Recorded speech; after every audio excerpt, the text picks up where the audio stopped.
Magiging sigurado, nakakabahan ang isang lalaki na mawala ka sa buhay niya oras na gawin mo to sa kanya.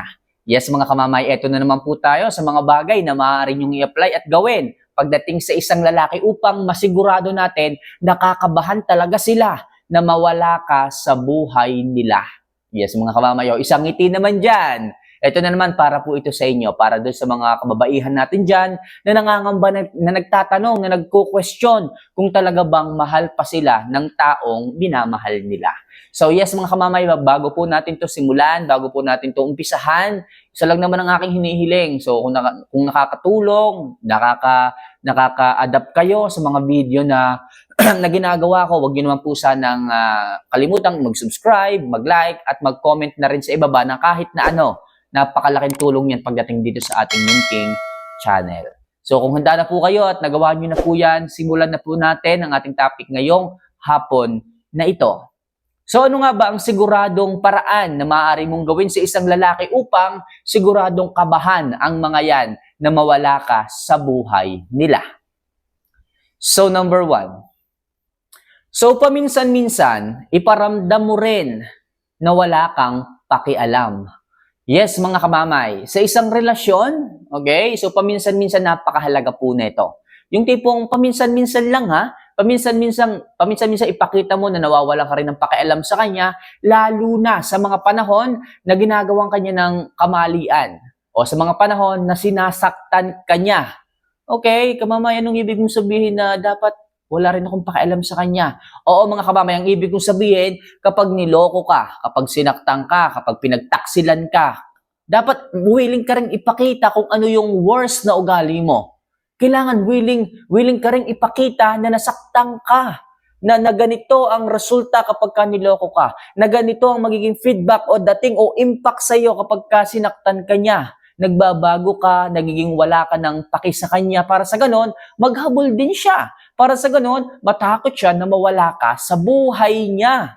Bakit? Kasi nga, pag gumawa siya ng kasalanan, maaari kang lumayo, maaari kang mawala, maaari kang maghanap ng iba, depende na yan sa'yo, maaari ka rin maglaylo, maaari ka rin mag-no contact rule. Sa ganong paraan mga kamamay, kapag nawalan ka ng paki sa kanya sa mga panahon na niloloko ka, sinasaktan ka, wala nang pakialam sa'yo, diyan matatakot ang isang lalaki at diyan kakabahan na baka isang araw mawala ka sa buhay nila.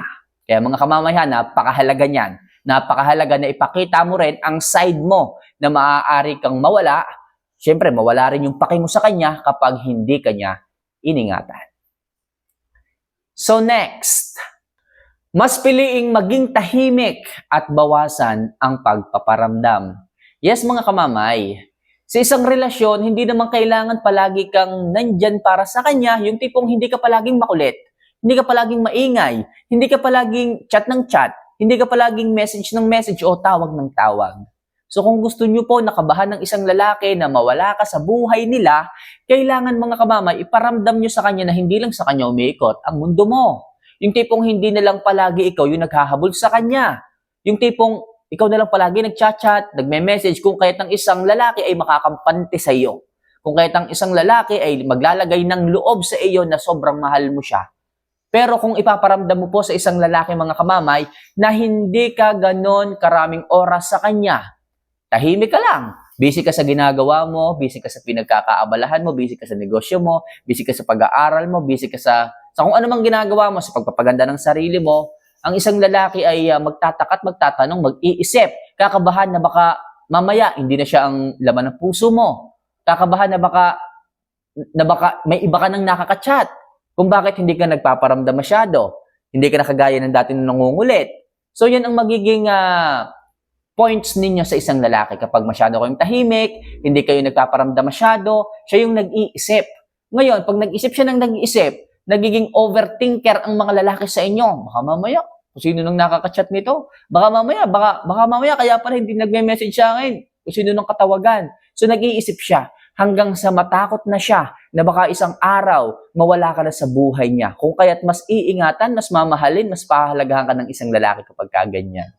Okay, kaya mga kamamay ang aking bilin, ang aking payo, mas maging tahimik at bawasan ang pagpaparamdam.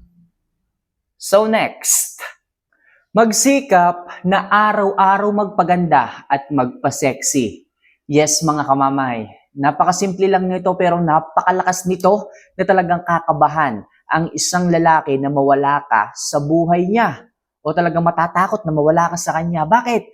Ikaw ba naman na mawalan ng isang babaeng napakaganda at napaka-sexy? Ewan ko na lang kung hindi ka pa matakot.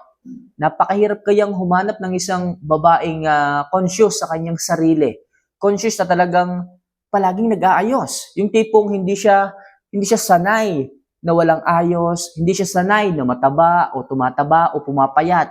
Talagang napaka-sexy, napakaganda.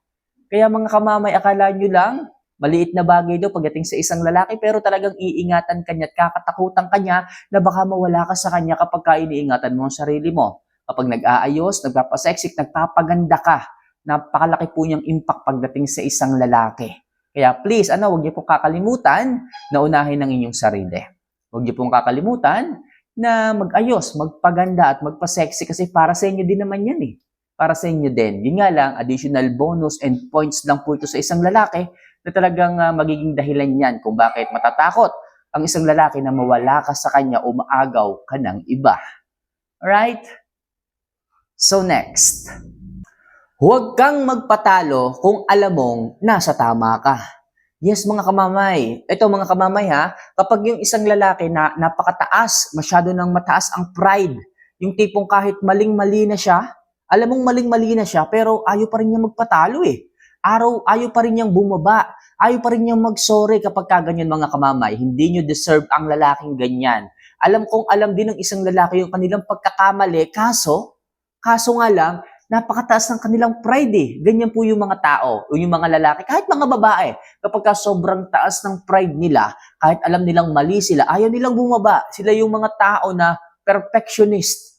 Sila yung mga tao na wag lang maging maliit ang tingin sa kanila, which is hindi naman nangyayari yon. Ayaw nilang magpatalo. Kaya bilang isang babae, mga kamamay, kung gusto nyo po, nakatakutan kayo na mawala sa buhay ng isang lalaki, kailangan huwag kayong magpatalo kapag alam nyo nasa tama kayo. Kasi mamimihasa lang ang isang lalaki.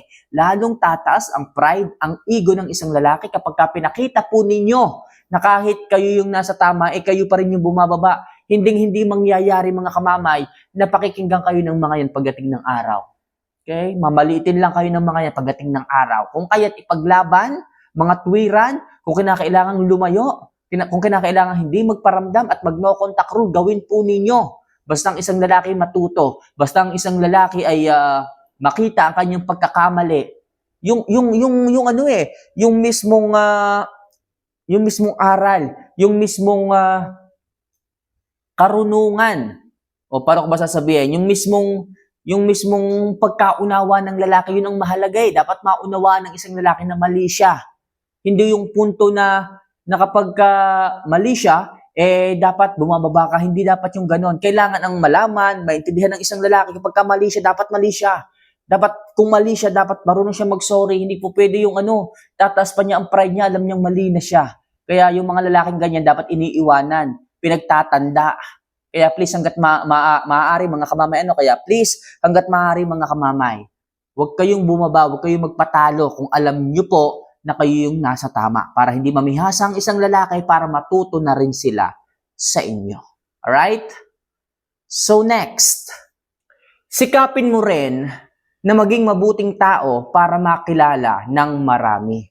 Yes, mga kamamay, kung gusto nyo po na kayo ay, alam mo yun, habulin o katakutan ng isang lalaki na mawala sa kanilang buhay, kailangan ipakita nyo po na maraming maaaring kumuha, maaaring sumambot, maraming umabang sa inyo. Dapat marami kang kakilala, maraming magka-crush sa inyo, maging kilala ka, maging famous. Ika nga, sabi nila, pwedeng sa social media, napakadali ng maging famous ngayon.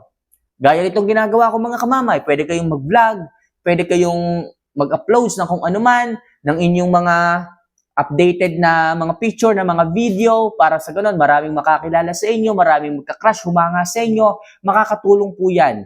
Yung ganyang klase ng strategy, talagang ang isang lalaki kakatakutan na mawala ka sa kanyang buhay kapag alam niya na maraming nag-aasam sa iyo, maraming nag-aabang sa iyo, maaaring gustong manligaw sa iyo, maaaring pumasok sa buhay ninyo, talagang matatakot ang isang lalaki na ipagdamot ka sa iba para lang wag mawala sa kanila.